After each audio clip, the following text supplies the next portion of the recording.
Welcome, everyone, to District 7's community meeting. If you can please have a seat, move on towards the front. We're going to go ahead and get started. My name is Mona Ali. I'm your District 7 manager, and we are going to hand this mic over to Pastor Q to open up our event. Well, good evening, everyone. On behalf of our senior pastor, the Reverend Dr. E.O. Branch, and our campus pastors, Dr. Janetta Y. Hatcher and Pastor Lester Thomas, my name is Pastor Quantes Presley. I'm the associate pastor here at Third New Hope Baptist Church, and it does our hearts so well to be able to open up this space so that the people in public servant have an opportunity to engage in conversations that enhance the quality of life for the residents in this community. This sort of thing falls in alignment with our mission here at Third New Hope, for we find it to be our calling to serve our community in ways that helps them to live their full and flourishing lives. And so you'll find a number of programs housed here from Chance to Life program, which helps returning citizens reacclimate themselves back into the community, Head Start program, our community care network, which provides residents with resources that allows them to rise out of the level of poverty, to a number of other programs such as our Seasons of Grace counseling ministry that provides mental health services to our members and the community at large. And so this opportunity for the mayor and the residents of this community to be able to engage, again, falls in line with our desire to be a space where we can really begin to move the needle on increasing the quality of life for all of our residents, but especially those who are here in this community. And so let me say a few housekeeping notes. If you feel the need to use the restroom, you'll be able to use those to my left, your right. You'll see the women's restroom is on this floor, the first floor, but the men's restroom, you either go up the stairs or down the stairs in order to utilize those restrooms. There are resources that have been set up in what we call Page Hall, so you will continue down that hallway until you get to the end, and you'll see the resources that have been set up in that room. But then also let me say that though this is a public conversation, this is still a house of worship, and it is our expectation that we will be able to handle ourselves with a level of decency and decorum that will be honoring to God and that will allow the conversation to be fruitful. And so it is our prayer that we all will govern ourselves accordingly. And so with that, I think it's time for prayer. Let us bow our heads. Gracious God, we come, first of all, thanking you for the opportunity for life and life abundantly. We enter into this space, oh God, to hear the grievances of the people, to ensure that we're doing the very best that we can in order to provide a quality of life, oh God, that you deem worthy for each and every one of your children. God, I pray that in this meeting we might remain mindful of those that are often left on the margins. God, I pray in this meeting that there might be a spirit of trying to get solutions as opposed to trying to stir up trouble. God, it is my prayer that this will be for our benefit and not for our harm. God, I understand that you have given us power and authority to be good stewards of this life that you have provided us. And so, God, prepare us, equip us, strengthen us, and empower us to be the people you are calling us to be, and we'll do our very best to honor you. It is in the name of all that is good, all that is great, all that is kind, all that is lovely, all that is beautiful. It is in your Son, Jesus' name, that we pray and give thanks. Amen. At this time, we're going to bring up the mayor of the city of Detroit, Mayor Mike Duggan. Well, thank you. And how about a special congratulations to Pastor Presley, as those who are from this neighborhood know, Reverend E.L. Branch has earned a retirement after decades of service here at Third New Hope. And in January, Pastor Presley will take over as a senior pastor. Congratulations. But before I get started, as we learn today, as we do all the time, everything that is done is a partnership between the mayor and the council. We don't have a partnership, things don't get done. But I want to introduce my partner from the 7th District, somebody who's worked very hard for you, to say a few words, Councilman Gabe Leland. Thank you, Mr. Mayor, and good evening. Welcome to District 7. Welcome to Third New Hope. This is a fantastic institution.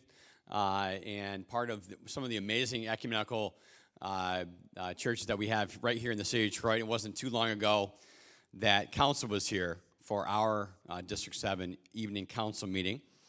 And I have to split a little early tonight because we have another evening council meeting on the east side where council takes the show on the road.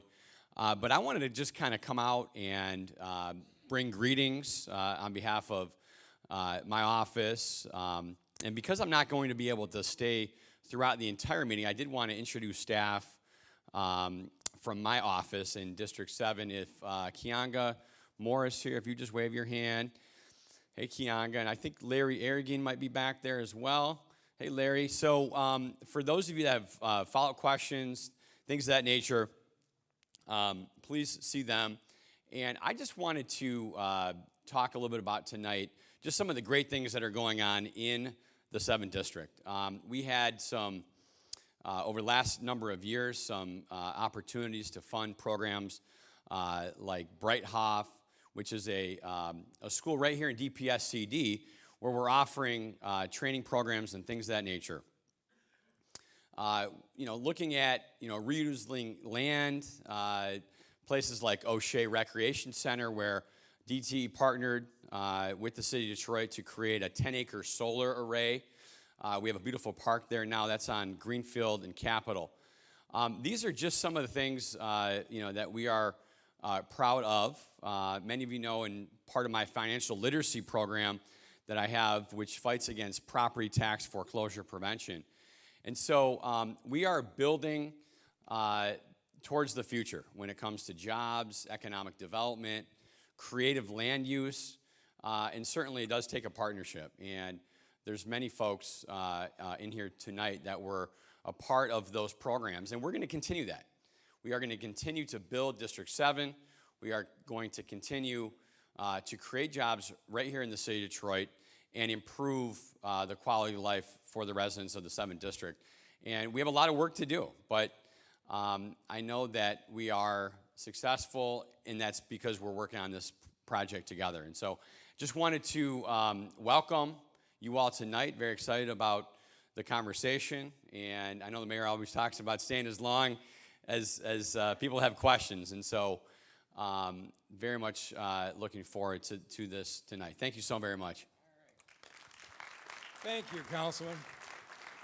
All right, so I want to talk a little bit about what we have done and then talk about what we're going to do. And then, as the councilman said, I'm going to stay and answer every single question that everybody has. And Mother Bernice will probably have more than her share, but that's why we're here. So let me start with celebrating something that's good. And that is our before that, we'll start by celebrating our district managers. Mona, Ali, and Eric. Folks, who here has met Mona or Eric? All right, they're getting around the district. You have an inspector, Mr. Vesey, who we have assigned to each district, whether it's a business not keeping up their property or whether it's a neighbor who's got 2 cars parked on their grass. We have a district inspector, and if you go to the website, if you don't write the number down now, you can call him and he will come out and enforce the code. If you have a business, we have Brianna Walker, who is assigned to you. And our neighborhood police officers have been doing such a great job. And here we've got 4 different precincts touching District 7. And so we got 6 officers in the 2nd, the 6th, the 10th, and all of those are working together. Now, this is the stuff that makes it fun to go to work. Okay? Was there joy in what the Detroit Youth Choir did on a national stage? This is the kind of talent we have in this community. And while they were on TV, we have other talents. Sharice Woods is a freshman at Cass Tech. Grew up in the city of Detroit.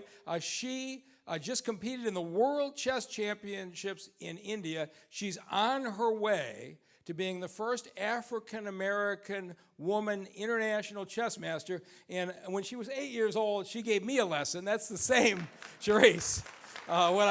They didn't tell me when I sat down to play her she was the 8-year-old national champion, but she cleaned me out when she was 8 years old. I don't play her anymore. But this is the kind of talent that we have among the children in our city. And one of the things we have to do is to show our children every single day how important they are. And it's something the city of Detroit, I don't believe, has always done. And I want to talk about what we're doing and what I hope to do more, because it's a question of what kind of city we're building. And you remember what things were like 6 years ago. All the city parks were closed. Grass was overgrown. The kids couldn't use them. And we have a goal now that every child in this city should be able to walk or bike to a first-class park in 10 minutes. That's a far cry from where we started when you couldn't go to any park, but we're closer to this than you think, because we go right across the city, and we've improved 150. We've got 60 more being upgraded. And, of course, the one that's most important to most people in District 7 is Rouge Park. And we are on the north end, the middle, the south end, upgrading the pavilions and the tennis courts and the playgrounds and picnic shelters and the like. And so those of you who have used it, remember when the tennis courts at Brennan looked like that?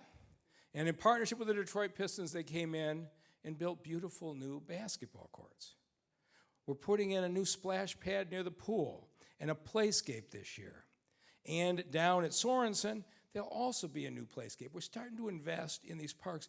But there was a time when there were a handful of premier parks and everything else was allowed to slide, right? If you had a little neighborhood park that was a half acre, right, nobody got to it. And so we made a decision to make a commitment to those little half-acre parks in the neighborhood because of the people who live there. They matter. And so Phelps Park now looks like that. And Weaver Pinrod Park looks like that. And Doane Park, it's all in District 7. What we have done. Littlefields basketball court. I remember I was out here. Karen Whitsett, your district, now your state representative, took me out and gave me an earful one day. And here's how it looks today with kids playing on the court.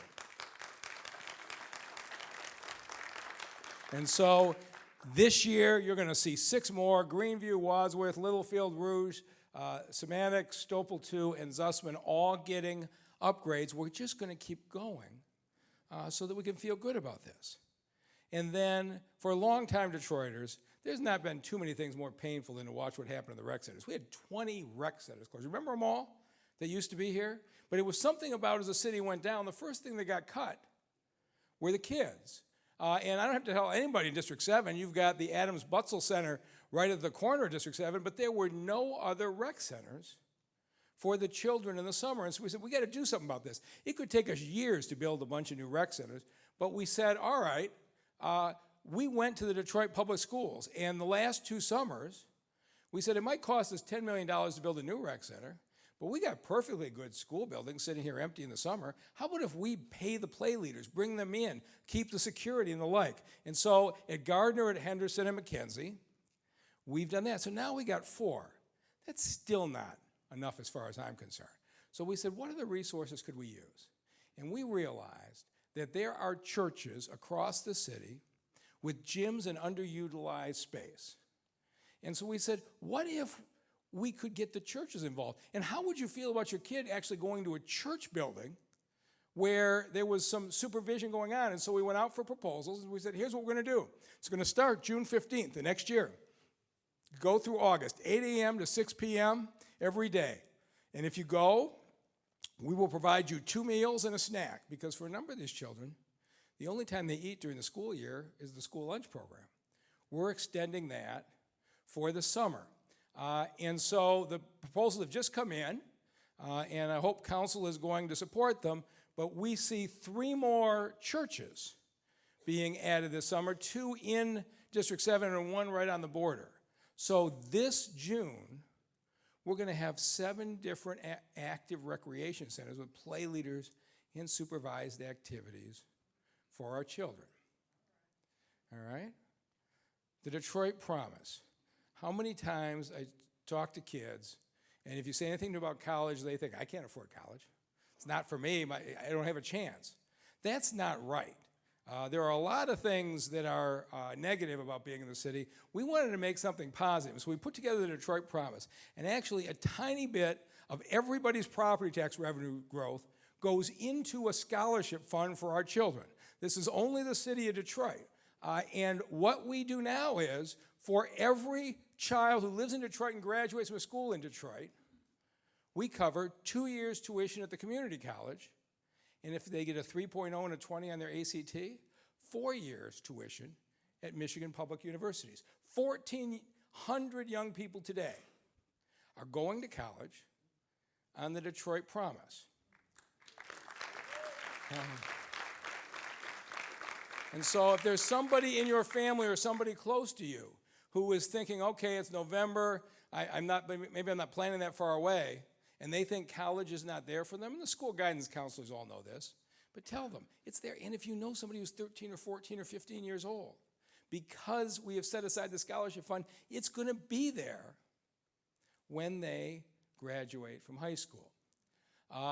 Councilman Leland mentioned this. We went out and raised $20 million for Brighthaupt and Randolph and Golightly. When the emergency manager ran the Detroit Public Schools, they basically shut down the CTE programs. We've got huge numbers of jobs for carpenters and plumbers, for people running culinary arts programs, for auto mechanics and the like. And so for those who don't want to go to college and make a good living, we now have active programs going in the Detroit Public Schools. And in the summer, there wasn't anything for the kids to do. And with the help of a lot of companies in this town, we have more than 8,000 young people who go to work in the summer, get a paycheck. They know what it means to have that first job. How do you dress at work? How do you talk at work? What does it mean to open a bank account? So the first time they're interviewing for a job, it isn't when they're finally going into the workforce. This is the kind of city we should be creating. But there's a part of the city that none of us is proud of, right? And the blight in this city has to be dealt with, because I think it psychologically scars our young people growing up as much as the physical damage we've had in a number of our issues. And you know what happened from 2000 to 2013, 260,000 people moved out. They didn't take their houses with them, right? I mean, there were 40,000 abandoned houses. And so I went to Washington, D.C., and when President Obama was there, and he said, what can I do to help? I said, I need one thing. We have got to deal with the blight. The city's in bankruptcy. And it went back over and over and over and got $265 million in federal funds. Debbie Stabenow was helpful. We put together a coalition from Paul Ryan and the Republicans to Jesse Jackson, all lobbied together to get us this money to try to remove blight from these neighborhoods. But when the feds give you money, and I deeply appreciate it, the feds send it with strings. And the federal strings were, we could only spend it in areas that they approved. And so the first year, those were the approved areas. Anybody see a problem with District 7? Okay? No demolitions at all going on unless a house was about to fall over. So I went back to them and said, let's expand the zones. And we got them expanded once. And I went back again in 2015 and again in 2017. And when we got the extra money, they expanded it. But still, District 7 remains one of the highest concentrations of abandoned houses in the city. If you look at some of the other ones, District 2, pretty much all of District 2 has been, had its houses being removed for the last 6 years. And that's caused some of the disagreement recently. So we've knocked down 20,000 houses. And more importantly, the dark yellows, if you can see them, 9,000 vacant homes we rehab, because my goal is not just to knock them down. We know what happened. People cleared out of here so fast, they left behind a whole lot of solid brick homes in this city. But if there's a burned out house on each side of your house, nobody's going to buy the one in the middle. So we said, if we go through and knock down the burned out houses, we can get people to come in and fix up the others. And so 9,000 times we have gotten people who took a house like this and fix it up like that. And took a house like that. That can't be saved, right? It has to be demolished. And it's now fixed up like that. All right? This house, can you believe somebody walked away from that? It now looks like that. That house, sure demolition, right? It now looks like that. This is, to me, one of the beauties of the demolition program, when you take out the ones that can't be saved.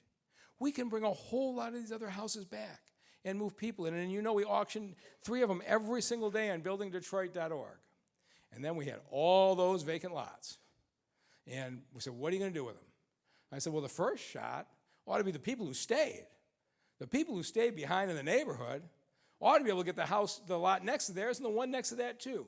And so 13,000 people have bought these side lots.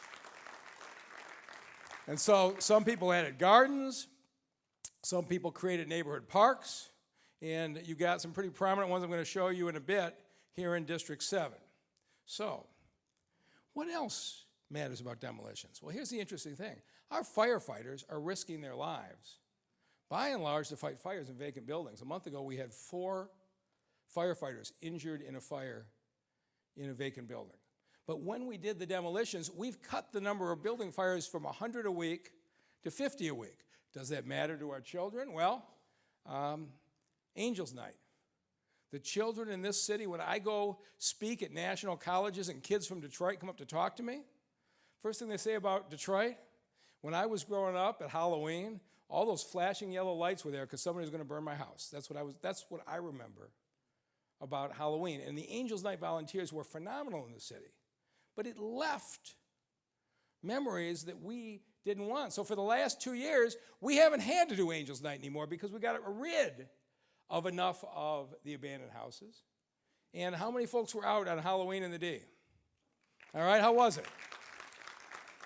These are the memories we want our children to have. And the fire stations and the police precincts this year, they're not making runs, they're passing out candy and building a relationship.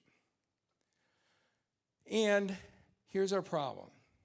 We can't get ahead of the blight problem if we don't stop the foreclosures. Because if people keep leaving, this cycle's never going to stop. And so I was shocked. 2015, Wayne County foreclosed on 9,000 occupied houses in 1 year. Now, you're foreclosing on, these are the occupied houses. You're putting out 9,000 families a year. We have no hope. And so we stepped in and dealt with it. And first thing I did was, we were taking people's homes for not paying water bills. That didn't make any sense. So I stopped that. First order of business, we stopped taking people's homes for water bills. Second, we had great partners who went out and knocked on doors and said, we've got help. And it went up to Lansing and passed House Bill 5882 that allowed people to spread out their payments over 5 years so they didn't have to be pushed out. And with all of those things, we had people buy back houses when renters found out their landlord hadn't paid their taxes and the house was foreclosed. We took the house and sold it to the renter, so the renter became the owner. They were paying their bills all along. They should be able to stay in. And so, how has this worked? If you were in my cabinet meetings on Wednesday morning, everything is about numbers, those that are going well and those that are not. But as I told you, 2015, 9,000 occupied houses were foreclosed. 2016, it went down to 5,000. That's still a ridiculous number. Then it got down to 2,800, and this year down to 500 occupied houses foreclosed. Now, I'm not happy with 500. We need to keep these families in. But you can see what we're doing when we all come together as a community. It has been volunteers in neighborhoods knocking on the doors of everybody who's being foreclosed saying, we've got programs, we can help you. And so those are the numbers, but it isn't enough. So with the support of County Executive Warren Evans, Representative Wendell Byrd has got legislation. I think we're going to have hearings in the next 2 weeks. And basically what they're doing is people who are in those payment plans, they're going to cancel the interest, the penalties, and the like. It's going to take the average person in a payment plan down from about $120 a month to about $20 a month. So they don't have that stress hanging over them. But even with all those efforts, we still got 18,000 abandoned houses to go. And District 7 is one of the highest concentrations because it was so late to being able to get the federal money. And so September, I propose we sell $250 million in blight bonds to get rid of the rest of the vacant houses in the city because this is what a lot of our neighborhoods are like. That looks like a really nice neighborhood, but if you turn around from this block, it looks like that, just a block away, right? And you know that blight's going to spread if we don't deal with it. So I felt like we had to get everything. And so here's the reality. President Obama got us $265 million. We got down 20,000 houses. Donald Trump is not coming to help us. Okay? That's just the truth. And so we're going to have to help ourselves if we're going to get through the rest of this. But our credit rating's been so good, we can do this, and we can sell these bonds without your taxes going up for this reason. If you imagine the way that if anybody's refinanced their mortgage and you fixed up your house and you spread the payments out over more years, you could fix up the house, you'll pay more years, but your payment won't go up. We can borrow this money because debt was falling off, and you'll pay no more than you do this year. And so we could do that.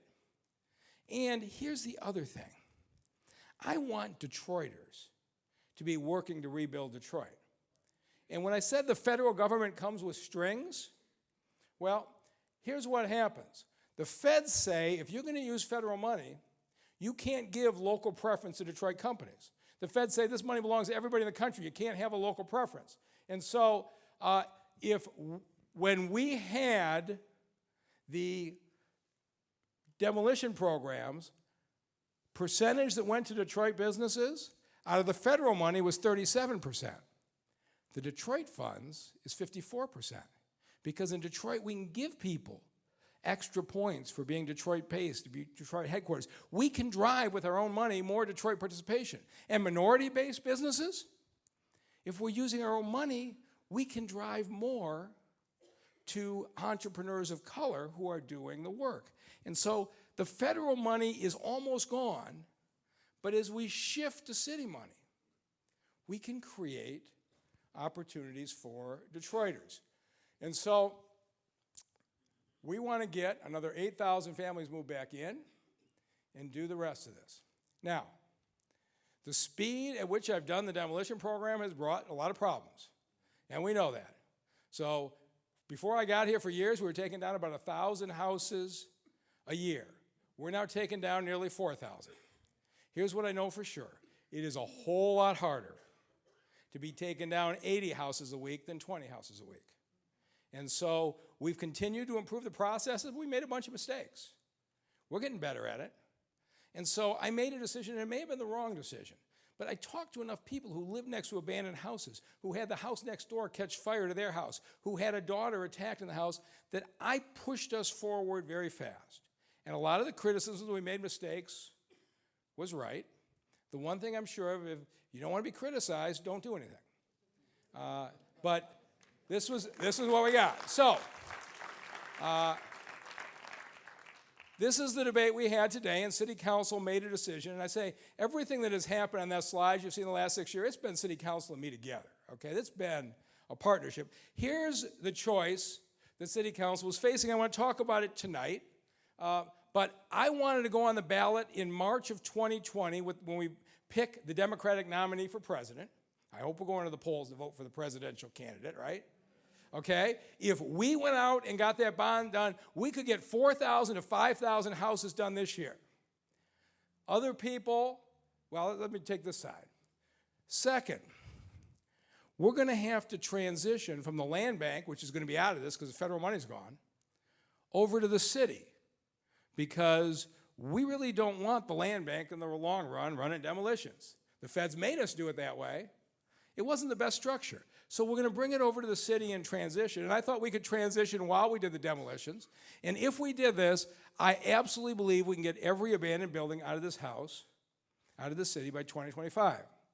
Now, if we wait till November, which means we don't get any new money in until the end of the year, we can get down 2,000 to 2,500 houses next year. And that's traditionally, that's still a good number. And so that's an option.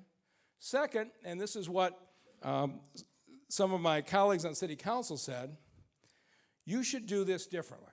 You should wait till November, make the transition to the city, show us the new structure, show us it works, and then we'll put it on the ballot and wait for November. And I said, if you put it on the ballot now, I'll prove to people by the March election we're doing it. And council said, no, we think you should fix it first, and it will push the completion out to 2026. And so this, to me, is a reasonable debate in the city. Should we slow this down and get it right and stop these negative stories and take an extra year? Or should we keep going?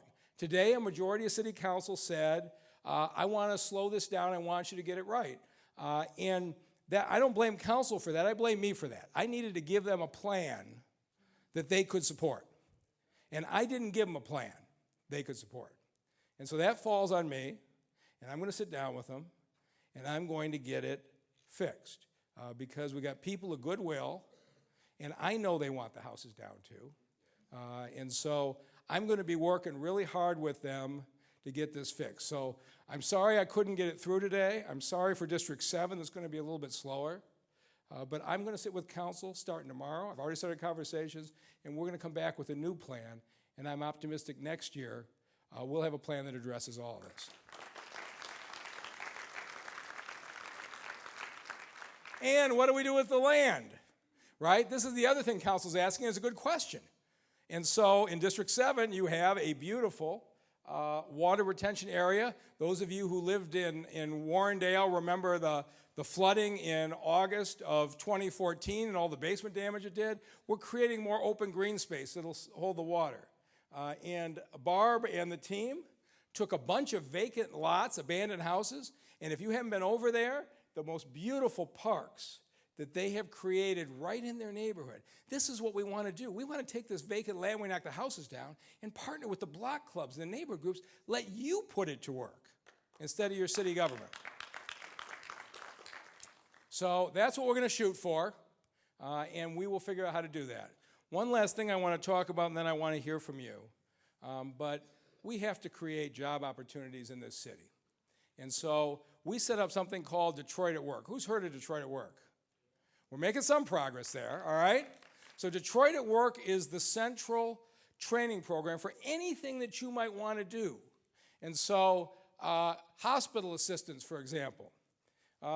St. John's and Henry Ford and DMC said, we need 240 nurse assistants. We set up a training program. We've already graduated 110, and we're taking Detroiters with partnership with Oakland University and Focus Hope and placing them there. FCA, first auto assembly plant sited in America in 10 years. And all the others in recent years have gone to the south on farmland. And we had this idea we could convince Chrysler to build on the east side of the city of Detroit. And we had something going for us. They're making those Grand Cherokees over on Jefferson and Connor now, and they are the hottest selling cars in the world. They were so proud of what Detroit auto workers were doing. They were willing to have this conversation. And so we said, let us put together 200 acres in 60 days. They gave us a chance to do it. And then we said, here's what you got. I got some criticism for the land deals I made with them, and that's okay. But I said to FCA, I'm going to get you the land for the plant. You could go anyplace else in the country and farmland. I want one thing from you. You have to hire Detroiters first. And they said, how does that work? I said, I'll show you. I said, before you fill a job, I want us at Detroit at Work to give you a list of qualified Detroiters. And you have to interview all of them before you can interview anybody from Sterling Heights or Warren or Farmington. And they said, that's great, we'll agree to that. And they have a binding contract. Before they can fill any job, they've got to fill our list, which means we had to give them a list. And so Nicole Sherrard-Freeman held 200 FCA recruiting sessions in 90 days. Nicole, stand up. 200 sessions in 90 days, including in District 7. We were all over this city. And we just opened this week the first Detroit at Work center that's ever been in District 7. It's over on Warren, just east of Southfield. So now we have a network that covers the entire city, so folks who live in this area can get right into the placement and training centers, and we can get them into any jobs that we land. And so FCA is now hiring its first 2,000 people for the plant. And we gave them 3,500 qualified names. These were Detroiters that passed their math and reasoning test on top of everything else. Now, I won't tell you, when we brought folks in and we said, hey, you're going to pass this math and reasoning test, there was folks who looked at me and said, I wasn't that good in math when I was in high school. It's been a lot of years. But we set up tutoring programs at churches across the city. We gave people a sample test. And if they didn't do well, hundreds of people came in nights and weekends and did the tutoring, and 3,500 Detroiters are in the first wave. Okay? Our folks can do this work. And so that's what we're going to keep doing, is do everything we can to build a city that's good for the children. I'm going to work with council, and we're going to solve this blight issue. And we're just going to keep bringing jobs back in.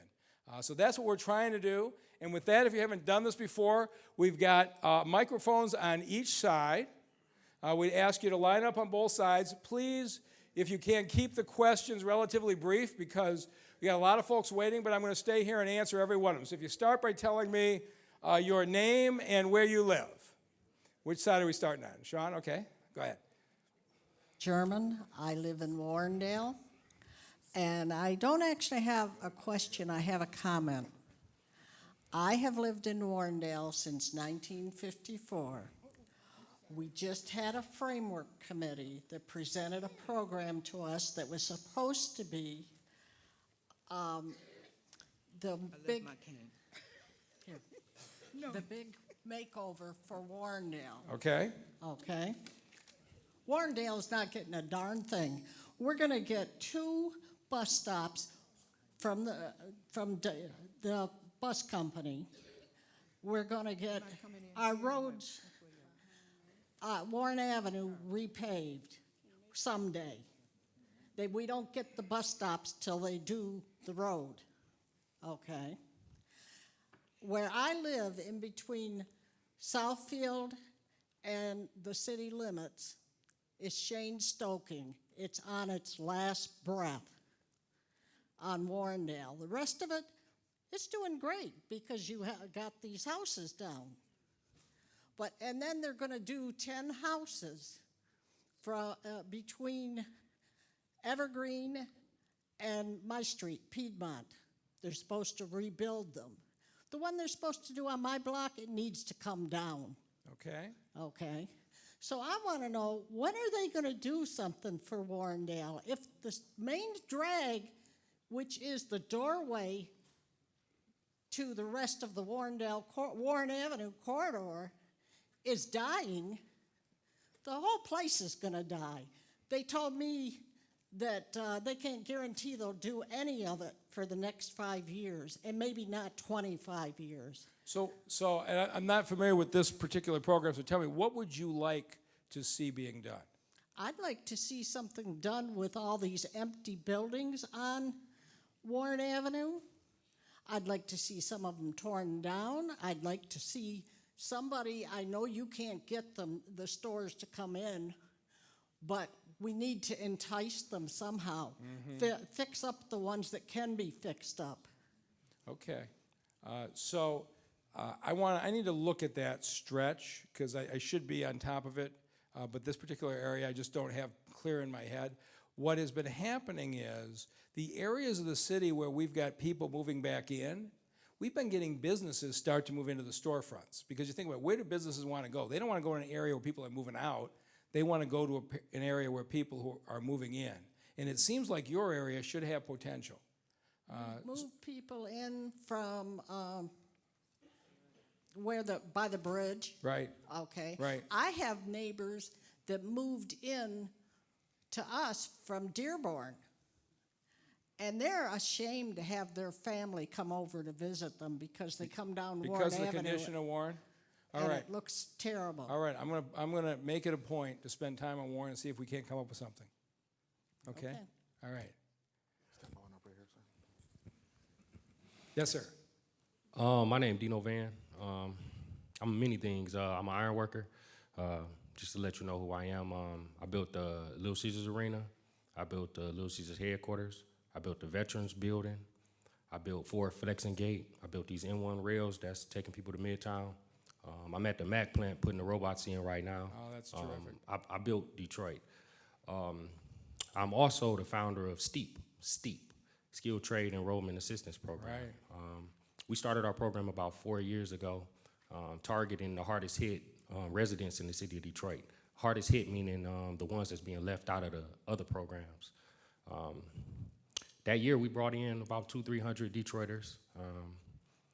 We got 100% placement. We were able to get them placed onto these union protected sites at a time to where no one was getting anyone in. Right. We made because of our efforts, we made front page of Detroit News. We made front page of Detroit Cranes. We made front page of Michigan Chronicles. We made front page of everything. And then right after that, you came with a program called STEP. I found that very interesting. But that program successfully disenfranchised us. How did it disenfranchise you? Because our program is STEEP and your program is STEP. And what ended up happening was the relationships that we had, like with the school districts and the community organizations, they began to fade away because you asked them for commitment to your program. Wait, hang on. I think we got a miscommunication. Who do you think I asked for a commitment to our program? Well, the schools are, So the STEP program doesn't have anything to do with the schools. okay, well, the STEP program is recruiting from Detroit Public Schools to where they're asking for them to make a commitment of, you know what I'm talking about, to make a commitment, hold on real quick, to make a commitment of X amount of people to commit to the STEP program. That's true. Okay. Right. Right, absolutely.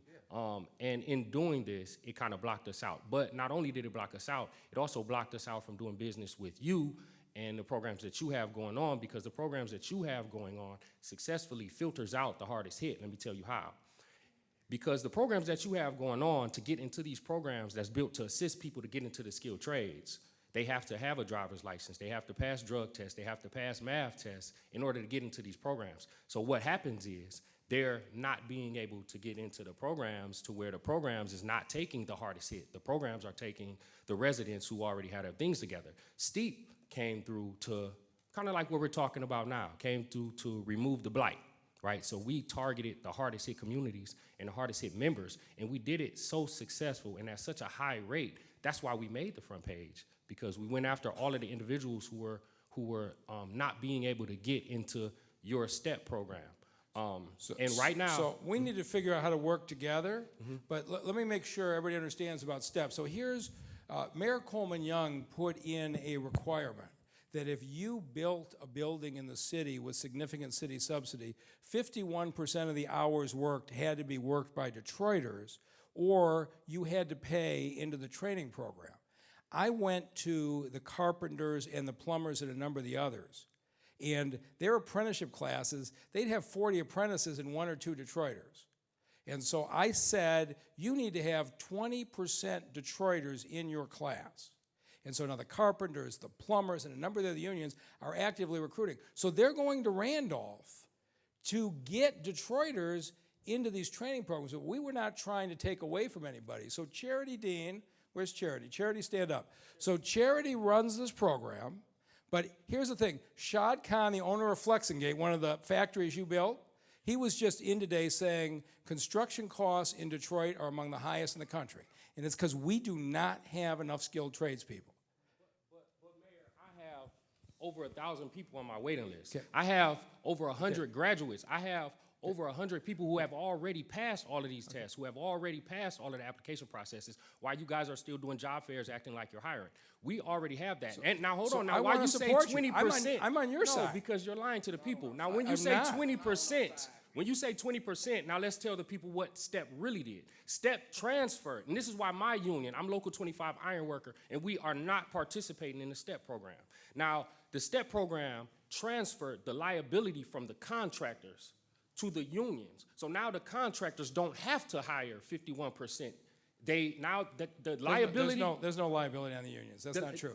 The unions are now required to take in how much? First it was 25. 20%, but the liability is not on the union. The Duggan, it's liability not even 25. It's at 15 and 16% now, Duggan. Am I telling the truth? What is the percentage now? Go ahead, Charity. So we lowered it from 51% down to 15%. Tell the truth, Charity. So the executive order has been in place since about 1974. When Executive Order 2016-1 was passed, it included the STEP program. The STEP program is an agreement between the City of Detroit and local unions. And what that means is if you work on a major development project, if you're participating in the STEP program, you don't have to pay the penalty. And the reason for that is because you make a 10-year commitment to the city. So all of these agreements are actually on our website right now. You can go to detroitmi.gov/CREO and look for the STEP program. So all of the STEP agreements, we have the carpenters are assigned as STEP participants and the plumbers are assigned as STEP participants. So what that means is when the carpenters and the plumbers are working on major projects, they are not paying the contribution because they've made a commitment to the city of Detroit to increase the number of Detroiters in their apprenticeship classes. For last year, carpenters were at about 25% Detroiters and plumbers were about 26%. It's one or the other. Either way, all of that information is live right now on our website and can be verified by the union. Thank you. The part I don't get is why you think we're at odds. We need a whole lot more tradespeople. We're on your side, so why can't we get your program and our program to work? Because you have it. For clarity, she just said exactly what I just said. You just said now the contractors who are participating in the STEP program do not have to pay the penalty, which means it lowered it from 51%, which there was no effort from anyone making the 51% except Steve. It lowered it from 51% down to what you said, 25, which your records are showing that you are at 15 and 16%. Oh, And I know let me answer you. I know what you're saying. I know what I'm saying because I'm a union iron worker. I know the trade. So, but the standard has never been lowered. I want to be clear about that because every other project, if you look again, so you can go on our website, every project we monitor too, and the percentages are there. You are absolutely correct. No one is making 51%. The 25% that I was referring to are the 25% new apprentices in the classes. It's not about the work that they're doing. And so that's why the STEP agreement is so important, is because that when a union signs a STEP agreement, they don't have to make a payment on a project that's for 6 months because they've made a 10-year commitment to the city to increase the number of apprentices over 10 years. And so the carpenters have been in the program since 2016. A project may last 6 months, maybe it might last 2 years, but in order to get into the STEP agreement, that's a 10-year commitment that each union is getting. But we know Steve, he's worked with Renard Richmond, who is our construction outreach. We have a construction outreach. So you don't know Renard? Okay, he's extended it. Okay. So, all right. So I'd like to find a way to work with you because you're trying to do the right thing. I'm not sure why we're arguing. So I'd like to sit down and find a way because we need hundreds of skilled trades. Thousands, Duggan. Okay. My last question is this, and this is my question.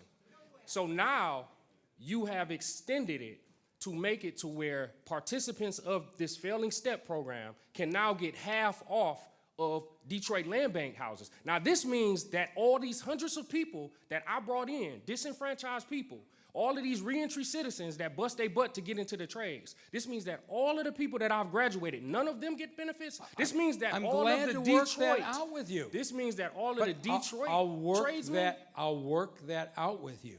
If you're getting Detroiters into trades, I'll work that out with you. I'll work the incentives out. I want you to do what you're doing. I want to be on your side. So I'm not sure yet why you're mad, but let's sit down and work it out. Go ahead. Yes.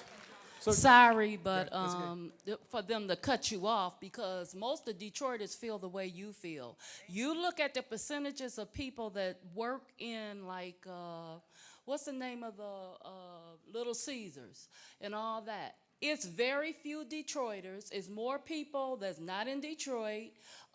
We've even heard on different programs where they have professionals not hiring Detroiters or people of color. So I'm going to move on to the next one. But we feel the way you feel, and we understand what he's talking about. I don't know why other people, officials, don't understand what the man is talking about. Hang on. I want Okay, so anyway, good evening, I want to address that, then I'll take your question. Okay. Oh. Because, so here's what happened. We signed an order that said Little Caesars either had to have 51% hours worked. They rather pay the fines. Or they have to pay into our training program. At one point, they had 55 plumbers on the site. There are only 50 licensed plumbers in the entire city of Detroit. So we knew that we had to build this up. They paid millions into the fund. You remember the slide I showed you about Bright Hawk and Randolph, where we got money going to the Detroit Public Schools and those training programs?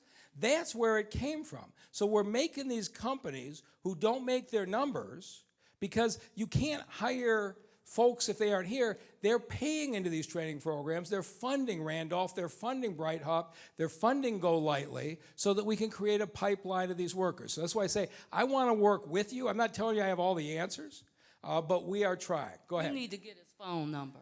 Okay. Okay. You have a number we can talk Good to? evening, Mayor and everyone. I had beat this down like a dead horse. Anybody that knows me, Rita, all the city officials have seen me stand up in almost every single meeting. There is at 2 houses. Now, we've been talking about this for 4 years or more. Every time a person comes into office, they promise they're going to do something about it. I don't care if it is private owned or city owned. Whoever owns it, the city needs to take over and demolition these 2 homes. It's on Evergreen in Chicago. I would pay you, after the bus leaves, to put one of your children, if you have any, to stand there at that bus stop around 6 p.m. or around 6 o'clock in the morning, getting ready to go to school. It's boarded up now because they threw some little for sale sign up there saying somebody wants to buy it. They tell us that year after year. Let's have you or one of your children stand there with nobody looking over you, with no camera zooming in, and see if we can even pay you to stand there. So why should a neighborhood child, which is a bus route on a main street, have to stand in front of 2 homes where you can board it up to the cows come home? They keep taking the boards down. It's also, one of them sits far back. It's very dark. It's not even a street light there. When you turn the corner off of Evergreen onto Chicago, you could hit somebody crossing the street. Now, we done heard every excuse in the book for over 4 years. Another excuse we've heard is, every time somebody comes up from another city or another state, the first thing come out their mouth is Detroit has more garbage around the curbs and garbage everywhere. Why? Because there's no garbage cans. Every other city you go to, no, please, let me finish and I'm done. Okay. Every garbage can, every city you go to Georgia, go to Mississippi, go anywhere. Every bus stop has a garbage can, and they're emptied more than once a week because the whole city is using it. Where else do you expect people to put myself personally, would keep it on me till I got to a garbage can? Most people are going to throw it down. It's nowhere to put them. The little few garbage cans they claim they give us is not enough. Our area is between Southfield and Ruich Park, Joy Road, and Plymouth. We are hanging on, still homeowners. If you don't try to beautify the area, it's going to be your next slum. This lady right here is Warrendale. We are neighbors. If the city don't try to beautify our area, the homeowners are going to move out, and you're going to have the newest slum. You got more kids in our area than anywhere else in the city of Detroit. Okay. They're going to have to do something. We got a lot. I appreciate what you're saying. I don't know if you've seen what's happened. You saw the beginning of the presentation, but on the abandoned houses, 20,000 down, I am trying the best I can to get the rest of them, because everything you say is absolutely true. We should not be putting up with this blight, and I'm going to keep pushing until we get the funding. We get every single one of them. Yes, sir. Marcus Strong, District 7, Director of Outreach and Field Operations for the Steep Reenfranchising Program. We're here to ask today that you sit down with us. I'll be glad to. We got the answers. Okay, I'll be glad to. The frustration that you're seeing my brother feel is the fact that I've been home from prison for 3 years now. Got home, walked into a skilled trades task force meeting, and Dino Van was sitting on a panel with City Council President, Mary, whatever her name is, Brenda Jones. And they directed me to that young man. And he took me from 3 weeks out of prison to 1 week on a job site within 3 months, right? So I made I've $50,000 that year. I've said yes.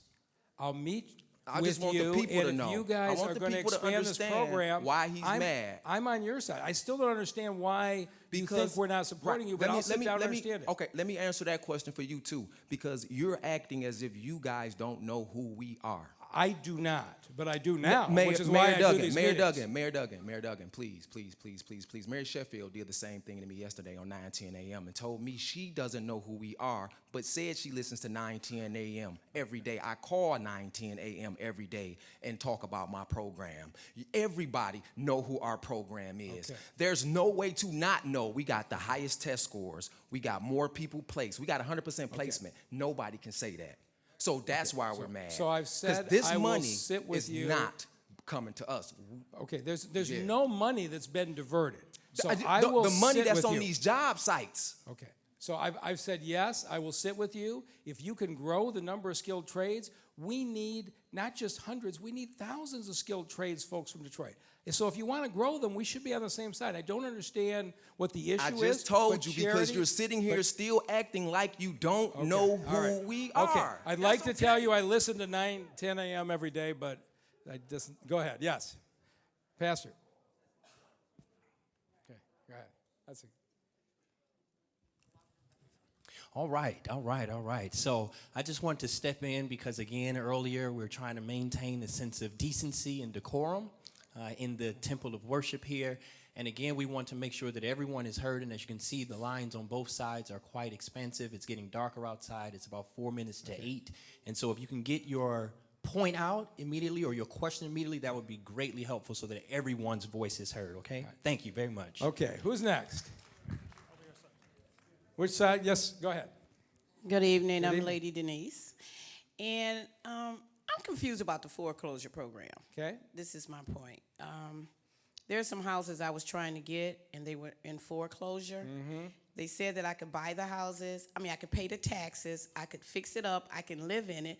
But if the people come back for it, I have to give them their house back. So I'm totally confused. So that's a county treasurer process where you buy a lien. It's not something the city does, and it's a pretty sophisticated thing. So, but that's not anything we have any involvement in.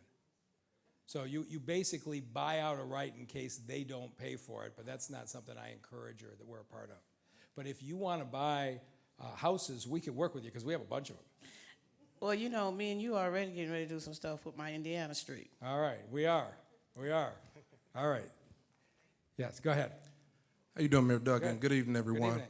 Kelvin Brown with the Children's Center. We are a behavioral health organization located on Alexanderine between Woodward Right down from and DMC. Yes, I know sir. where you are, yes. Celebrating our 90th year in the city of Detroit. And I just want to really thank your office and the Department of Neighborhoods for what you have done in order to help us raise visibility on a program that we have that helps young people who are aging out of the foster care system.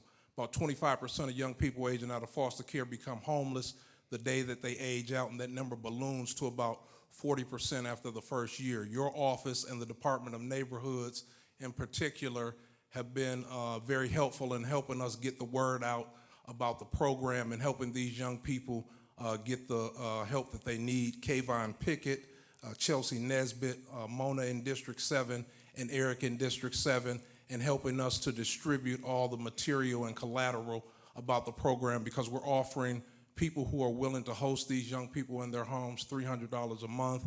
We're giving the young people counseling, life skills, and we just want to thank you for what you all are doing as far as helping us get the word out. No, Thank I've been you so to your much. center. You're doing God's work there. Thank you for what you're doing. Yes. I'm Bobby Johnson. I'm the president of Franklin Park. We're from Southfield Freeway to Ridge Park to Joy Road to Plymouth. My biggest thing is we've been going through a neighborhood framework. The thing to me is, as you say, we're trying to make this better for our children. In our area, we don't have recreation centers. We have a center. We came up with a plan. The children came up with this plan. It's right by the Detroit Edison Library, making that a teen center right there for our kids to be able, if they don't feel safe at home, if they don't want to go home, or if they just need a gathering spot. As you see now, it's cold. We have no playgrounds for them to be outside that are indoor. So what I'm saying is that right by the library, there's a bar. Maybe we could get that bar out the way. I'm sure that Is the bar operating or vacant? it's operating. Okay. I And know that I could everything. move the operating bar. Well, but- I'm sure that they might want to make a deal or something. I mean, there's another bar down the street, that Sports Connection or something. But really, I've never went to a major city where there is a library and right next door is a bar. Yeah. Right behind is a high school. I mean, right next door is a liquor store. So when they come out of Cody High School, oh, let me go get drunk. Next, it'll be a weed spot. I mean, so we need to bring something for these kids in this area to be able to congregate and to be able to fellowship theirself. And that would be the kids theirself came up with them wanting a teen center. And right down there, there's the bar, but there's vacant land, there's vacant buildings right there, there's vacant buildings on the side, so it would be a good spot for our kids to have a teen center there where it's a teen-led center, where the kids make the rules and they discuss what they want, and so much as they have a place that is a safe place. That's what we're asking for in District 7. So here's what I think is, do you know Mona, our district manager? Okay, so once a week, I sit in somebody's living room in a different neighborhood, and I don't think I've been to your neighborhood.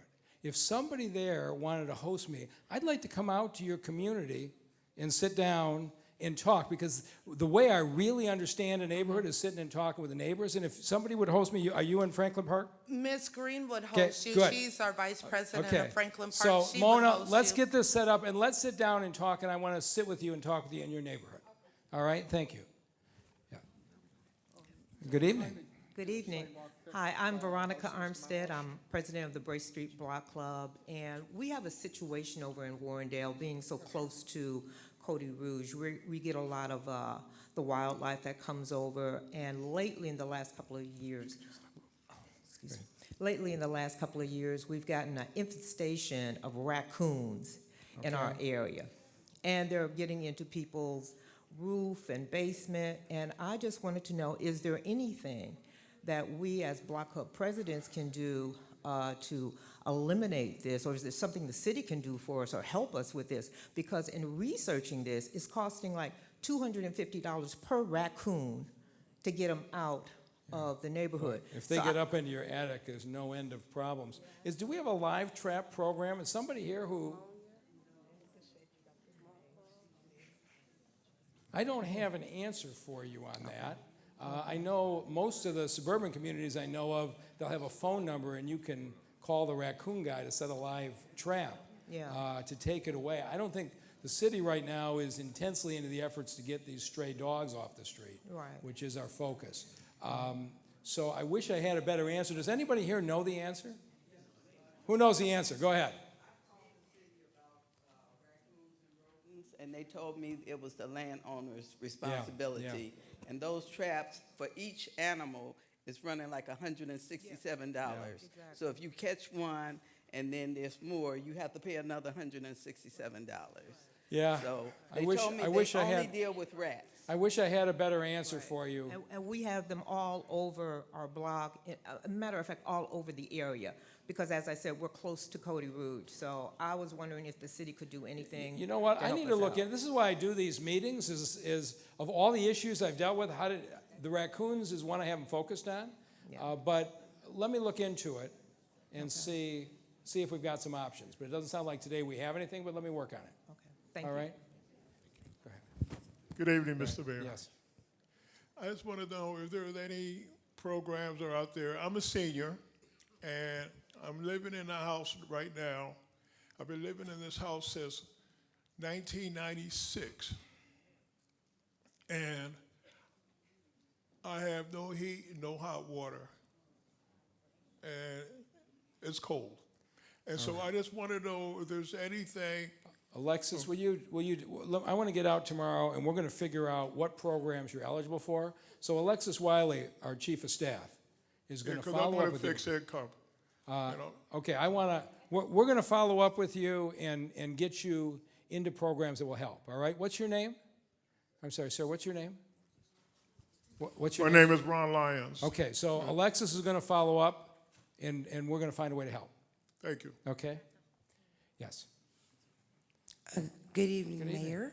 My name is Star Ellen Carter, and I'm here because I've tried contacting your office by personal confidential mail, by the telephone.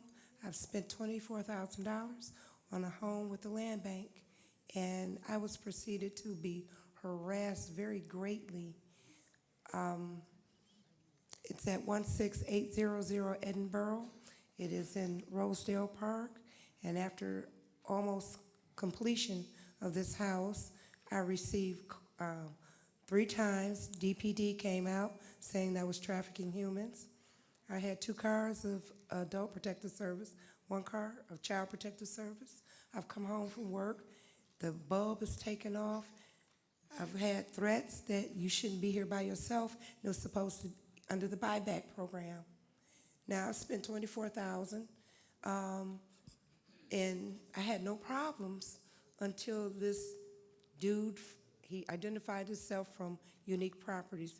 He says he has connections with the land bank and he can get me out. Okay. 2 days later, I get a card from Herb Alexander, who is an investigator for the land bank. On the back of the card. But you're saying you bought the property? Yeah, I got That it. doesn't make- that Wait, doesn't I make was sense. under your program. Oh, I have much Okay, documentation. so is there somebody here from the land bank? Yes, Okay. and he noticed inconsistencies So himself. Reginald, do you know what the answer is on this? Okay, go ahead. Let's get an answer here.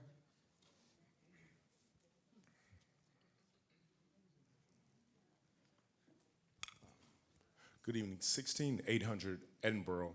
We did vet that for our buyback program. The property was not eligible. It could not be auctioned because there was suspicion of occupancy in the property. So we have vetted it through the program, and we've worked with it. I'll be more than happy to speak with you again. But we No, you didn't. I have pictures. I have pictures, honey, right here. You can't say you work with me because it's documented in the court of law. All of the harassment Hey, Lawrence. that I endured. Okay, I'm going to send you our best Now, lawyer. I talked to Jasmine in your office. Okay. There are emails, even with Ms. Ward, who's no longer with the land bank. Okay. But Mayor, I spent my money. I've got a disabled mother. I have a disabled daughter because she was kidnapped here in the city of Detroit and human trafficked. That home was going to be so I could have my mother and my child together. I don't spent understand how you spent $24,000 if we didn't take title to the property. That's what you did, and I have copies Okay, so of this that is Lawrence in the bank. Garcia. He's our chief attorney, and he's going to sort this out with you. Okay, do be aware that Terry McKinney, after all of this started going on, all of a sudden, the land bank would not answer any questions. Everything would go to Terry McKinney, and it got to the point that says, when are we going to go to court? Because I'm not going to keep going back and forth with the harassment. Okay, so Lawrence is going to look at your legal documents, and if you've got a good position, he's going to solve this problem. If you don't have a good So I'm position, gonna get he'll my explain. house back? I don't know the answer to Am that, I going to Lawrence. get my money back? When Lawrence looks at the legal side, we'll be able to answer that. I don't give answers when I don't know, when I haven't looked at it myself. He's going to look at it, and he's a good man. If you've got a good legal claim, he'll help you. Okay, well, Judge Colombo said I did because the land bank Well, Judge paid off Colombo's a and good bribed judge. her. So Right. if Judge And- Colombo's on your side, you're all set. Right, and he had to close the case because the attorney I had took a bribe from the land bank. Okay, well, I don't, that one. And I know that. The land bank Anthony- doesn't have money to pay Attorney bribes. Anthony Lupkin. Okay, but Lawrence Garcia is going to look at your stuff. He's a good man, and we'll see what we can do. Okay. Okay. And if you use ammonia and mothballs, that'll help keep That's the the animals. raccoons? Okay. All right. This is community problem solving. Ammonia and mothballs. All right. That may be cheaper than the $167 a raccoon. Go ahead. Yes. How you doing, Mr. Mayor? Good. My name is Moses Smalley. I have a small business called Squeaky Media. I am a web radio and TV mobile app developer in District 7. Okay. I'm a growing business right now. The problem I have here, we have a lot of small businesses on a rise here. Right. The thing that I see here coming from California is those small businesses do not know where to advertise or how to market their business, since the technology is a new way of all marketing now. I have a plan, I have a blueprint of how we can market each businesses in the district by having our own 24-hour community TV radio station, and that's what I do. That's the only solution that's going to have. Okay. And to support all these problems that we have, everybody got issues and everybody got messages. We could put this on the community station, and I developed a whole app, and we could get this going. And every district should have their own media department that's going to control and market those small businesses in that area. Okay, I like your idea. Good. It's not an idea, sir. It's already going right now. So I just need your help, your team. They know who I am. Let's get this going. I'm already out there right now. We could be the #1 radio and TV developer in Detroit, because Detroit is waiting on this technology to worldwide. I'm a developer. Let's go. No, I got that. To me, if you got a great service, and there's a whole lot of companies in this city that don't understand the next generation, and I'm no genius of this next generation of social media either. It seems like you should have a good market, but that sounds to me like a private sector kind of an initiative. What is it you want us to do? I need just your tools and resources to get people on board. I already have stations going in every couple of districts right now. Well, this is going to play on Detroit's cable station, but I'm not sure it's going to get the viewership that you're Well, I'm trying to get looking for. our own community station. So everybody could download the Community District 7 app. It will have a radio station. I have a list of all the businesses, so now everything will be engaged and we're interacting with each other, because District 7 have our own Facebook, but nobody don't know about it. Okay. So we could engage everything together and help small businesses market themselves on the community station. It's so simple. So we'll look at it, but it sounds to me like a private sector, not a government activity. But we'll take a look. Okay. Thank you. Yes. Real quick, just to step in, if Miss Deborah Miles is still here, if you can raise your hand, because I have your phone. So before you leave, just find me so I can give that to you. Thank you. All right. Is there a question over here, or is Mona? Go ahead. All right. Hello, Mayor Duggan. My name is Thomas Ector, and I live in the neighborhood. And I have just 2 questions, maybe 3. The first question is, why District 7 is the last district to get any help? Well, there are other districts that would argue with you on that, but you just showed it. You right. just showed us. So as I think I explained at the beginning, the federal government allowed us to use demolition based on the density of the neighborhoods, and they did not allow us to go beyond neighborhoods that were 70% or more occupied. And so District 3, District 4, and District 7 have got more neighborhoods than anybody else we haven't gotten to, which is why I'm trying to push this bond issue, because I want to get to every single neighborhood so that there's no child in a neighborhood without blight. That's what I'm trying to do. Yeah, but it seems like we're the last one to get anything. If you were in District 3, they've got even more than you do. Okay. That's what I'm trying to fight for. Second question. When Mayor Young was mayor, he had all the city employees live in the city. Right. And to me, it was like more safer. Right. Knowing there's a fireman next door, Right. a policeman down the street. You know what I'm saying? Right. It didn't need no blue light thing. Right. No green light thing. You know. Right. Because we had policemen in the neighborhood, and firemen, and city workers, and everything. And I felt, when I was younger, I felt more safer.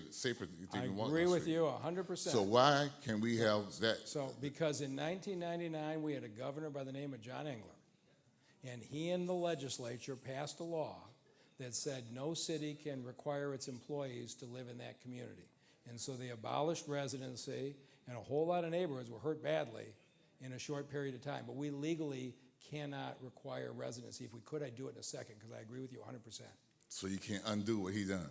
No, now, Chief Craig has made his own contribution. So the chief has told the police officers, if they live in Detroit, on the neighborhood police officers, he gives them a car they get to take home as an incentive. So that was Right. So the chief's trying to do that, to say if you live in the city, right? Yeah, I'm very excited about that. It's actually an idea I stole from Washington, D.C., and I thought we got neighborhood police officers. Now, how many of you appreciate them being in a neighborhood? But imagine, thank you. But imagine those neighborhood police officers living inside the city of Detroit. I said, how about taking a car home? And when the mayor and I talked about it, he was excited about it. And so we want to continue to expand that. And I will tell you, the neighborhood police officers that take the car home, no vandalism to no police car. Right. The community loves it. So if I can find a way to expand it, I'm going to do it because that really makes great sense. Right. Thank you. Okay, go ahead. My last question. Yes. We have a school down here on Steel Street here. It used to be a handicap school, but for handicaps. Oakland School here. Okay. And it's a beautiful school. I mean, beautiful, slate roofing, and I mean, absolutely gorgeous school. Is the building closed? Yes, it's closed Okay. now. But you know, it's been closed for almost like 2 or 3 years now. Now it's become an eyesore. You know, is there anything that you can do for that school? So is this owned by DPS, Mona? Do you know? It's owned by the city, but we had a couple of people inquire about purchasing it. Okay. So I know it's available for sale. So let me take a look. So the city bought the public schools when they were under an emergency manager weren't paying their water bills. And so I swapped them out, about 40 buildings that we took over. And we've been redoing some of them. We've demolished some that couldn't be saved. So let me find out what the story is in this one, and Mona will get back to you. Because if we've got control of it, I want to make sure it's being kept up properly at a minimum, and we can tell you what we're trying to do to reuse it. You know, like if you leave it open, it's going to be vandalized. It better, if we own it, it better not be open.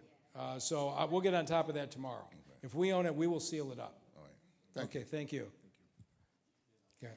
Good evening, Good Mayor evening. and company. Thank you for allowing me to speak. My name is Tanae Hankins, and I am responding as a taxpayer as well as serving as a precinct delegate.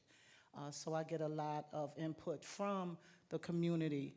And what I specifically want to speak of is the pay-as-you-stay program and how it's purposely flawed. Really? Okay? It does not require the city to pay reparations. For the last couple years, I have been sending letters, meeting with your staff, the general counsel, assessment, all type of people in the city, because it's not poor people's fault that the city has used the loss of their homes, the possible loss of their homes, to steal money from them. It makes no sense not to include, and I feel that the state program was haphazardly thrown in the bond resolutions and all of that. The financial and technological mechanisms are already in place for the city to give refunds to businesses and individuals who can prove they were overtaxed and wrongfully assessed. And I want to know specifically, why are Black and poor people the only victims, the only ones who are charged to consider the negative fiscal impact on their abusers when they're forced to pay restitution? The propaganda machines are in full force trying to convince people if poor people get complete justice, it would not be fair to other taxpayers. And that's a quote coming from your promotion in the website. And that's just not true. Anybody who was forced to pay taxes when the state law said that they should not have paid property taxes, okay, should get a refund, plain and simple. If they were blessed to pay them during that time, some of us were able to pay the extortion fee, some of us weren't. I don't care if they're still residents in the city or not. The city should pay its debts to people that they took money from and should not have taken money from. You can find ways to pay people different things and different sources, so we should not have to pay the city when the city owes us money. So let's be clear on the foreclosure process. The foreclosure process is not a city process. Most of the taxes that are paid are not city taxes. They're county taxes, they're school taxes, and there are a lot of others. And so we are trying with this stay as you pay program to cut people's monthly payments from about $120 to about $20. We have to get that bill through the legislature. And so it's being supported by the county executive, by me, by several members of city council, by most of our state legislators, because we believe that is relief that we can get through Lansing. Now, we can go up and demand all kinds of other things, and if we get nothing, then instead of going from 120 to 20, they're still paying $120. So all of us are trying to do what we think we can do, but the city can't just do this. This is a county treasurer foreclosure. It doesn't matter who can do it. The problem is that you're not presenting reparations. There are people who should not have paid taxes to be involved in this program, period. And there's nothing in your bond resolutions, there's nothing in the bond, what the council has been asked to sign, thank God they voted it down. There's nothing there saying that the people who can prove by IRS.gov and getting their income statements for those particular years that they should not have been charged in the first place. It's like saying, we'll give you relief on the money we shouldn't have stole from you in the first place. It's not fair. It should be included in the program, and stop assuming that people won't do the best thing and the right thing because you don't demand it. You have to include that in paying people back. Why should I pay you and you owe me? So we're not going to agree on this, obviously, but we are pushing what we believe is a broad coalition of Detroit leadership, city, county leadership, the best thing we can do to get relief. That's our judgment. You may disagree with us, and that's okay. I'm just using my best judgment at trying to get folks as much relief as we can. Okay, but can you honestly say, Mayor, that the people that were extorted and were charged property taxes and they should not have been because they were eligible for property tax do not deserve to get the money back? Again, there is a process. Yes or no? The answer is, I know of nobody who is entitled to money back that isn't getting money back. So I'm not aware of anybody. We're trying to take people who legally have to pay today under state law $120 a month, and we're trying to change the state law to cut it down to 20. That's what I'm trying to do. I am not aware of anybody who is being illegally charged anything. If they are, there's a legal process to deal with it. So you're not dealing with the retroactive acts of... Again, so we should talk about this at some length, but the forgiveness is retroactive. That's what this point is. So people are already in payment schedules. The whole stay-as-you-pay program is retroactive. That's what we're trying to do. But if they wasn't supposed to pay in the Again, if folks don't follow the right process, everybody did what they were supposed to do as far as the process went. We're making it better every year. We've cut the foreclosures by 95%. We're now going up to Lansing to do more. You may disagree that we aren't doing enough, and that's okay, but I'm just telling you, I'm giving you an honest answer, that we're doing the best that I believe can get done in Lansing. And I think the people who stood up at our press conference who are in those payment plans seem to be very supportive of it, and they're going up to testify. You can, if you don't yell at me when we're there. Okay. The mic for me, because I want the So how much- I want the opposing point to be raised. I think you absolutely should go testify. Yes. Okay, because you can't charge people on money you owe them. Okay, It's just mathematically crazy. So Alexis, will you make sure this young lady knows what day the hearings are in Lansing? And Representative Wendell Byrd is the sponsor of the bill. And Representative Byrd would have liked to have done more as well. He just made a decision that there was no way in a Republican legislature we could get more than we got. Yes. Good evening, Mayor. My name is Deborah Parks. I am a Barton McFarland resident. I grew up in that area from 7 until I graduated from college. I went to each school in that area. I moved away for 23, 24 years, and now I'm back, okay? I wanted to speak on some of the economy in the area. I understand the FCA project is big and it's booming, but over on Plymouth, between, I think it's Hubble and Schaefer, there's a standing old AMC Jeep plant. Right. Okay, and I wanted to know what is the plan for that, if any? Okay, so let me start with that, although it may get caught up too, but we were about ready to let a contract to remove, it's going to be probably $3 or $4 million just to get the asbestos out of that building to get it ready for demolition. And so I don't know whether the contract has gone out yet or not. It's probably going to get caught up in this city council action today. I believe we can get somebody to go onto that site and put an auto-related place on it. It's a good site, it's a good location, but nobody's going to touch it while that building is there. And so, I don't know, does Dave or somebody here know offhand, or Katie, is the contract out on the asbestos right now? Yeah. It's going to, so we got to sort out this thing with council on the demolition. As soon as we do, moving on that AMC site's at the top of the list.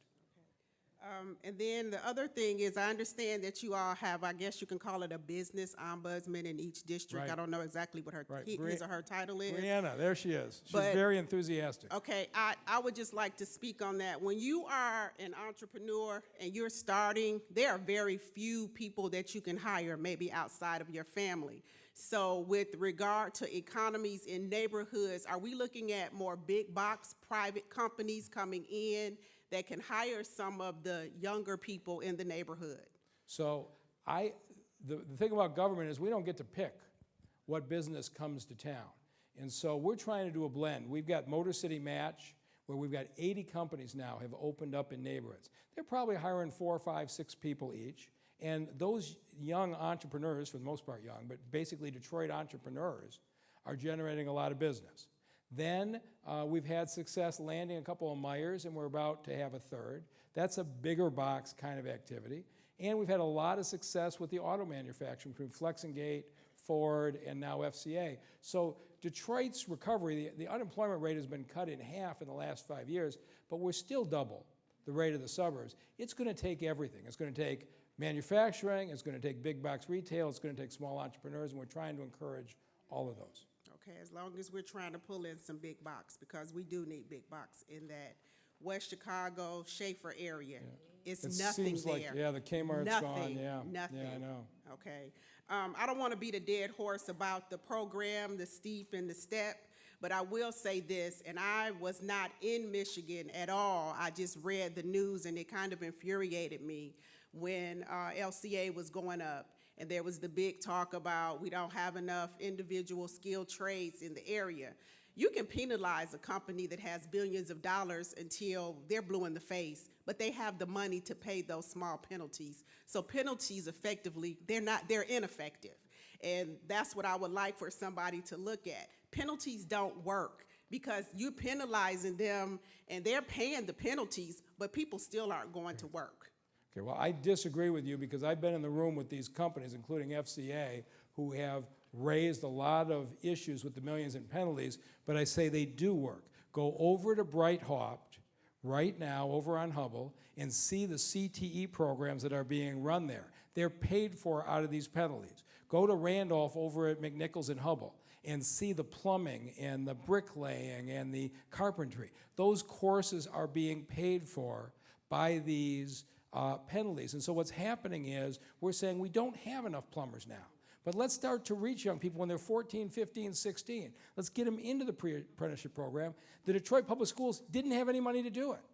And so we're taking the money from these companies and we're funding the Detroit Public Schools to train the next generation. So I won't tell you it's a perfect solution, but we weren't collecting fines before. Now, Charity goes out, I don't know if she's still here, she's left by now.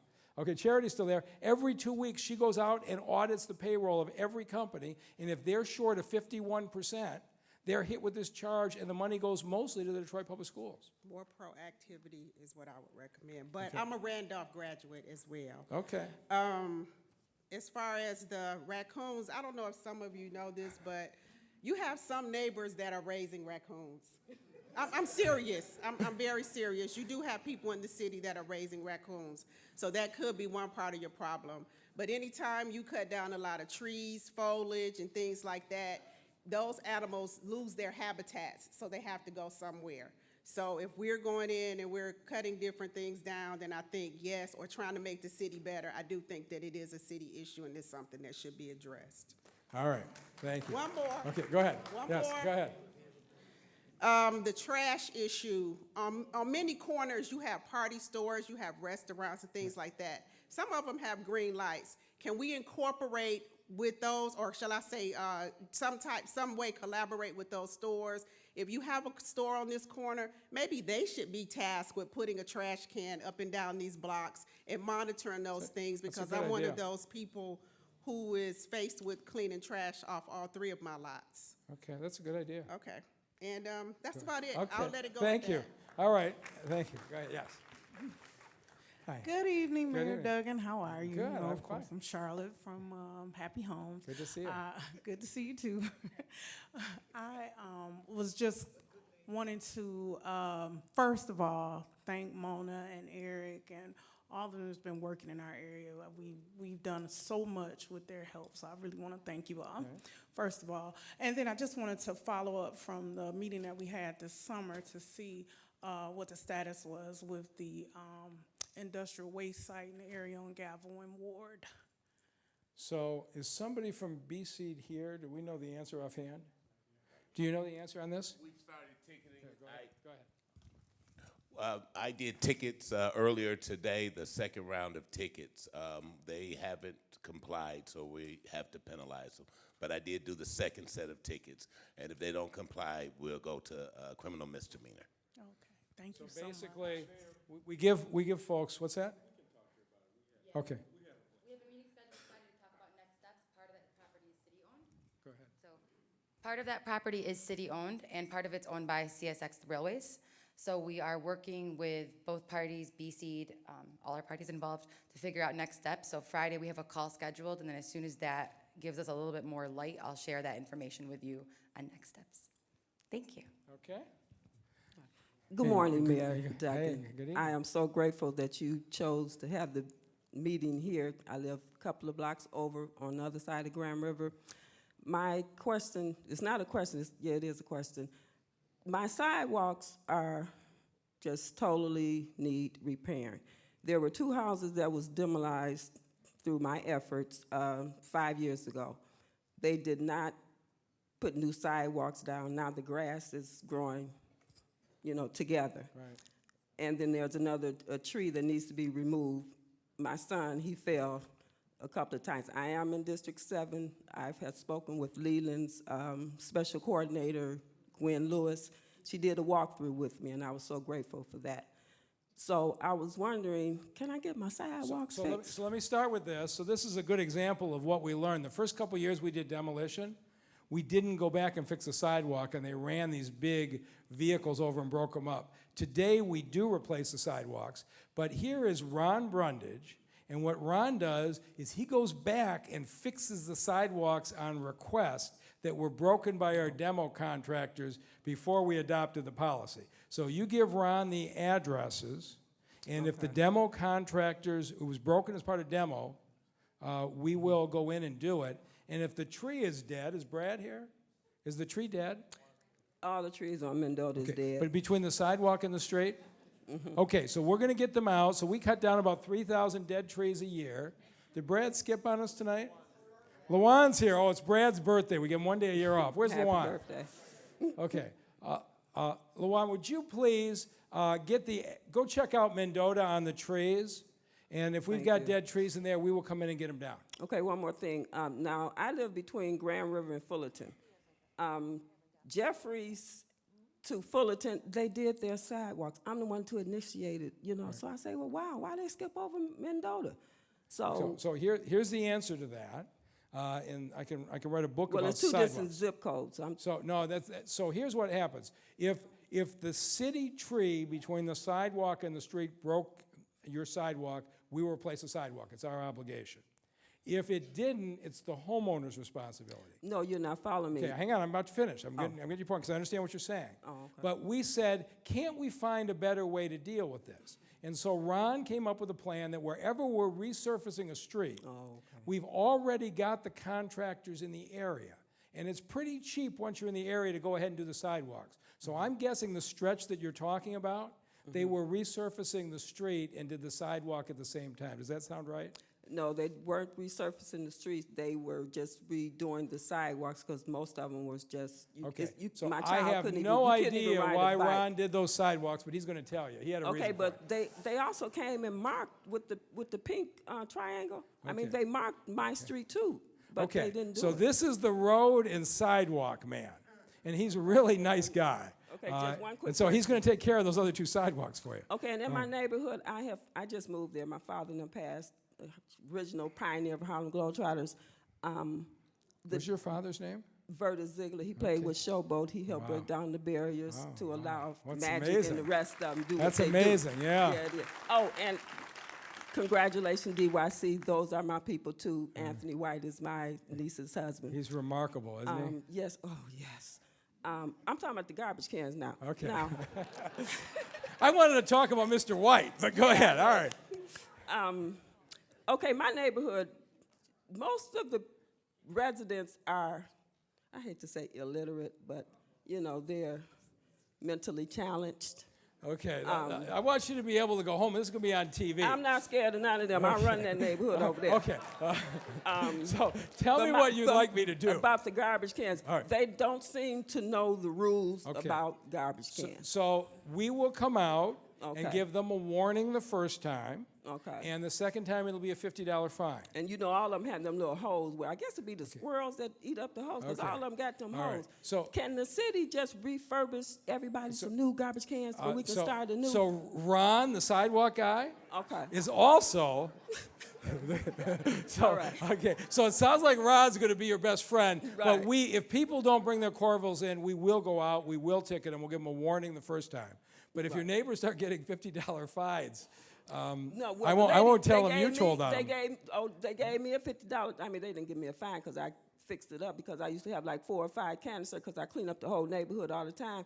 So the neighbors that I be complaining about, they called the people on me, and the city came out and checked me. This is a true Detroit story. All right. So All right. thank you very All much. right. Thank you for your questions. Okay, what do we got? Others over here? We have anybody else, or are we? Go ahead. Oh, I'm sorry.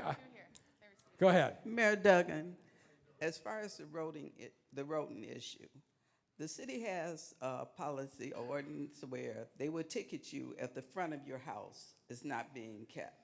The rodents aren't breeding in the front of the houses, but there's nothing in place to enforce the backyards where the breeding is actually taking place. Because even the land-based homes, the backyards, they're not required to cut those backyards. So that's where the breeding is taking place at.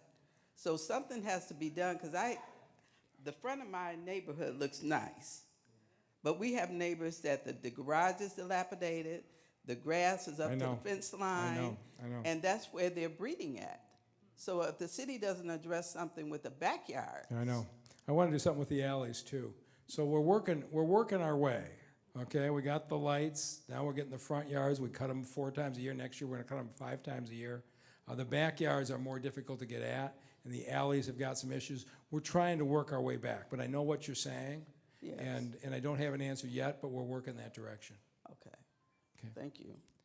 Thank you, Mayor Duggan. Donna Harris, Grace Community Church good to on see you. Evergreen in Chicago.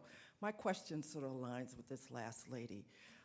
DTE has done line clearance this year. Right. And so they've come into the alleyways, but what they're doing is they've really decimated our communities with the way these trees have been trimmed. They brought, of course, outstate contractors in, who I've seen all kinds of things. I've seen them sitting, not working. I've seen a lot of things. But my major concern is when they remove and take down trees beyond what our commitment spoke to when they knocked on our door. They're leaving these large trunks of trees in the rear of the backyards where rodents are just, it's a field day. And my question is, who is that? They said DTE says it's not their problem. It becomes an expense for the homeowner. So let's Mr. get Mayor, Mona. Let's get Mona on that. We've my got a dear good friend. relationship with DTE, and we need to understand that. And on the people coming in from out of state, you'll be glad to know, I think DTE is about to do a training program for line crews at a site not very far from where you live.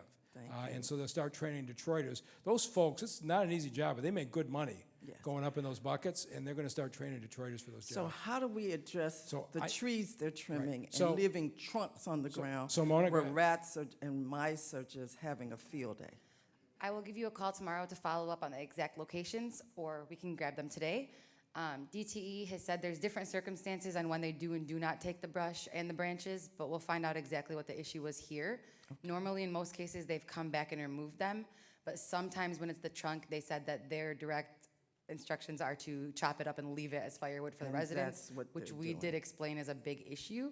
So we are working with them to figure that out. So I will follow up with you on Thank your you, Mona. specific issue. Thank you, because it adds expense to the homeowner, and when you have to pay tree trimmers to remove all of Right. that, that's costly, so thank you so much. Thank you. I learned so much at these meetings. Okay.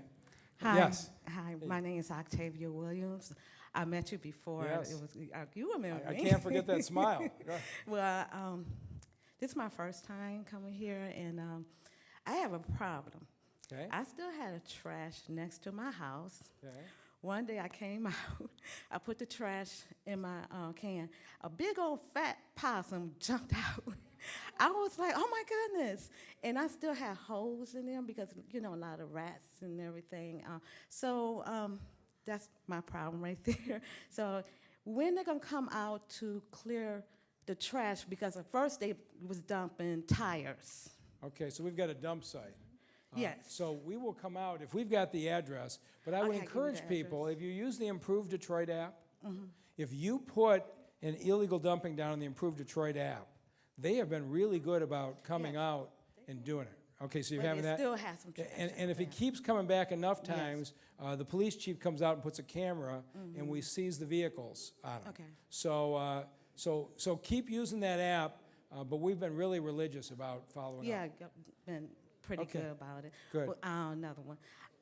I've been doing an outreach program, and I went to a certain building we tried to buy, and what happened, the lady said, oh, you can have the building, we're gonna rent it out to you, and you could be the owner. I have a problem because when I called the Edison light bill, they say it's a block on there. And I want you to know, how can you get penalty or a ticket for people who still been the owner of the building? They pay taxes, but it's been demolished there, boarded, but been there for years. Okay, Years. so Owners. we should get our inspector to go out and take a look at that, and let's see what our options are. Okay, so would you grab that address? All right, thank you. I guess we're over here. Go ahead. How are you? I'm fine, Mayor. How are you? Good. I'm Fredia Butler, community activist, and I've spoken with you many times, and it's working. The Building and Safety is doing an outstanding job. Zoning and Appeals doing an outstanding job. The problem now is when zoning has denied them, they want to continue to operate a business. So what do we need to do? So are these scrap yards or auto dealer type yards? This is Yeah, in District okay. 6 and 7. Yes. So we have a master chart, and we are absolutely going through and enforcing on every single auto repair yard, auto storage yard, scrap yard. And I've got a spreadsheet. There's 300 of them in the city. They're pounding away in District 7 right now. So if you give one of our folks, is there anybody here who's got that spreadsheet, or if you've got it? All right, so if you talk to the young ladies here and give them the address, they'll be able to tell you the exact status on where that particular yard is and what we're doing to enforce it. But we've had police come out, shut them down in a number of these cases, and when the neighbors like you are active, it makes it so much easier for us to make our case. All right, so will you talk and get that address? Thank you. All right, we're gonna be on your side. All right. I think you're the last one. Go ahead. I have to hold it. You hold it. Oh, sorry. Mother Bernice is the last one. Go ahead. Hi, good evening. Good evening. I'm from New York, my husband, and we recently moved into this neighborhood. And we actually bought about 5 properties. I'm a forensic psychologist, PhD in New York. And my question is, what is the city's plan to help non-profiters who come in from out of state to help our fellow human beings? And now we have a property of about 60 units, and we don't want to borrow money from the banks. We actually want the city to partner with us so we can fix these buildings and give it to the homeless, domestic violence, our teenagers. I'm a forensic psychologist. I went to school at Columbia University. I could pride myself as one of the best. in psychology. Therefore, I want to help the neighborhood. And I really want you to partner with me so that I can be able to help various problems. I'll be honest with you on what the city has and what the city doesn't have. So the city's got property, and we'll partner with you on the property. I have property. The city doesn't have cash. So if you're looking for cash from the city of Detroit, No, we don't want your cash. This is the wrong place. So what is it you'd like me to do? I want you to come, let's sit down and try to deal with the problems. Okay. We have the housing. So that's Mona's job, and we've got a number of partners in this city who are doing a great job, that folks who are fixing up houses, renting them out, making We don't want to repair rent centers. them. We want to give it to Okay, well, homeless that's fine. and domestic violence. So if you've got the money to fix it up, we have houses. So I have my houses. I don't want to deal with the city with your houses. I want to be able to run a program for you that's very effective. So And she's going to let me be the director of the program. okay, all right. So talk to Mona, and we'll see what we can do. Thank you. All right, Mother Bernice, are you wrapping us up here? Yeah, here I come. Slowly but surely, me and arthritis. Good evening, Detroit. I have waited over an hour to get to this mic, and I'm not going to be long now. I was about to get a chair. All right. But I will say, thank you, Pastor, for being the host to this wonderful church. You are very nice to have the honor to be here. Now, let me tell you, I see my chief is standing. Okay. Well, let me tell you. Usually you I'm have with the something to police say to him. department, all right? All right. He's standing up because he wants to see what I'm going to say. First of all, I'm going to tell you something about my chief. I told him he's my son. I adopted him since he arrived here in Detroit, and I've been looking out for him and making sure that the ladies don't subdue him and everything. No, I'm more concerned about you. So I am most concerned so don't about bother you. with my son, ladies. You got to go by me. So I got to inspect you before you get next to him. All right, let me be serious for a minute. The mayor, you remember I told you about some squatters in a house? I live in Midtown. I'm downtown in the senior building, but I still have interest in West Grand Boulevard and Warren. That's where my two children reside, and that's where I raised them. In the meantime, I discovered on my way to my son's house, where I go every Sunday for dinner after church, that I saw these people out there barbecuing on a grill and everything. So when I got to his house in the next block, I asked him, I said, what those people doing out there barbecuing on the damn sidewalk? So my son said, Mama, you didn't know, did you? They're squatters. Now, this is in May now. I'm going to take you back to May. And I said, they don't belong there, so how did they get in? Beautiful two-family brick building. And I mean, nothing was wrong with it. But they broke in and they took over. Naturally, I was upset because, like I said, my children live there. They got beautiful homes in that block. So I would refuse to let those squatters stay in that neighborhood and make it look like a slum. I found out later on that people broke in upstairs. They had their friends upstairs. In the meantime, what did I do? Told Chief about it. He assigned me. There's that young lady back there. Chief Hope and Sergeant Stewart. They were my go-to. It took us over 3 months, guys. I'm telling you. It's not an everyday thing that you can do. I went to the museum and I saw the mayor, and he was entertaining Chafe, president and chairman. And I walked up to him and I said, Mr. Mayor, please, I need help. We got some squatters in my kid's neighborhood. I need help. You know what the mayor told me? Oh, we're going to get them out. We're going to get them out. And then he says, squatters have rights.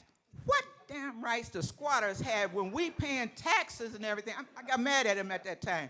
And I said, you better give me a better answer than that. But in the meantime, I worked on it. And that young lady back there, we worked and worked on it. And believe me, guys, we got them out within 2 months. Do you hear me? Land bank. 2 months. Land bank Captain didn't Hope. do anything. Captain Hope. Yeah. Captain Hope, said. stand up, please. Captain Hope, that's Stand my up, baby. Captain Hope. That's my baby. All right. Okay. I All would right. like to let you know, guys, this is your neighborhood where you live in. You don't need to have nobody come and take over your neighborhood. You understand that? If you have a problem, get you somebody in the police department. You don't have to have all of them, but get one person that you can trust and can work with you. Do not let the, I don't want to say what I want to say.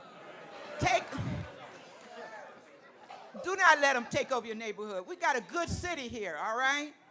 So let's keep it that way. I mean, I know we got a lot of demolition that we got to take care of. I understand that.